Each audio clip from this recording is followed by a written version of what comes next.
there's an unholy alliance between Israel and the far right. But this alliance between Israel and the far right isn't just a threat to Muslims. It is the biggest threat to Jews living peacefully around the world.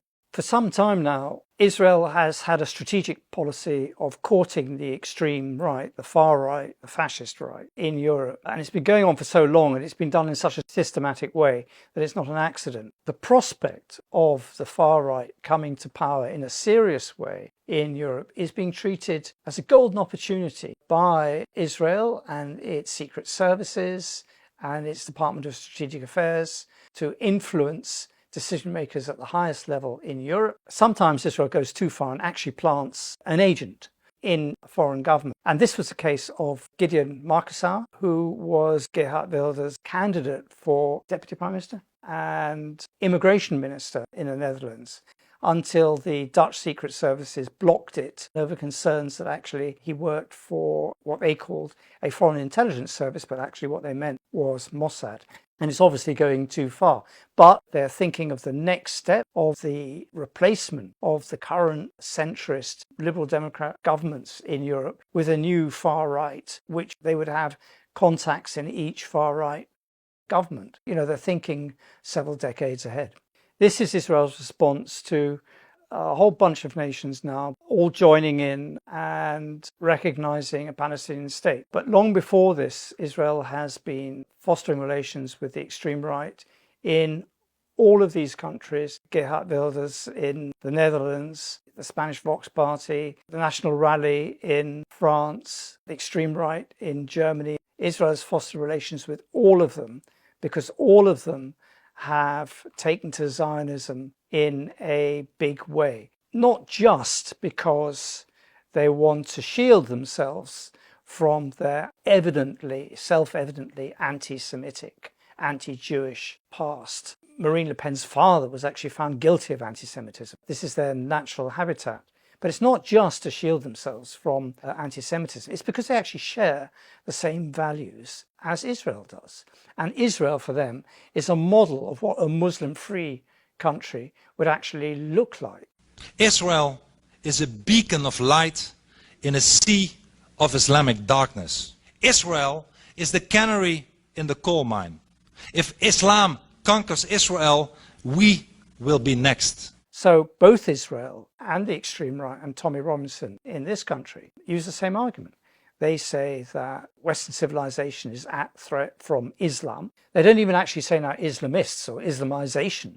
They just say Islam. It's every Muslim that seems to be a threat to Europe. This is a common analysis which is shared by the so-called intellectuals of the far right. People in the Tory party, people like Suella Braverman, the former Home Secretary, who from dispatch box invoked the presence of another particularly obnoxious journalist and so-called philosopher of the far right, Douglas Murray.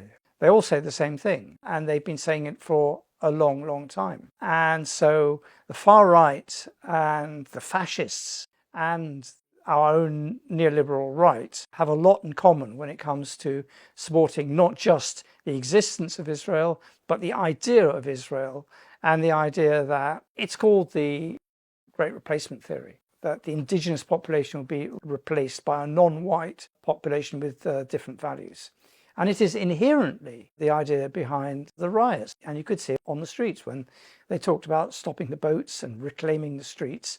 This is Douglas Murray and Suella Braverman in action. Stop the boats! Stop the boats! Stop the boats! Stop the boats! Of course, the reaction to the recent riot in Britain by so-called leaders of the Jewish community, and I say so-called because actually they're less and less representative of Jews in Britain. But say the words of the chief rabbi Mervis, who said the Jewish community in Britain found itself between a rock and a hard place. The rock being the fascist far right, the hard place being the pro-Palestinian left. But really, that isn't good enough, because you can't complain that you're stuck between a rock and a hard place when you've been hugging fascists or allowing fascists to attend your demonstrations, as happened outside the Phoenix Cinema in East Finchley, and then complain that you're stuck with this embrace when the fascists reveal themselves to be what they really are, which are thugs. If there is a link between what's happening now and what happened in the 30s, it is in the anti-Jewish propaganda that existed in the 30s that led to the violence and led to the Holocaust, led to the industrial killing of 6 million Jews. And the vicious and vile anti-Muslim propaganda that is everywhere on the internet and sometimes breaks out into actually action on our streets. If there is a parallel between what's going on today against Muslims and what went on against Jews in the 1930s, it is that the Jews in the 1930s were the target of massive and widespread socially permitted racism. And the Muslims today occupy the same space. And what is really sad for me personally, my family were refugees, Jewish refugees from Vienna, is that Jews are now taking part in this McCarthyite wave against Muslims. This is not something where you can actually let other people take your voice away from you. You've actually got to say, no, this is not happening in my name. Really, it behoves the Jewish community to dissociate itself from far right and also from Israel and say, no, this is not in our name.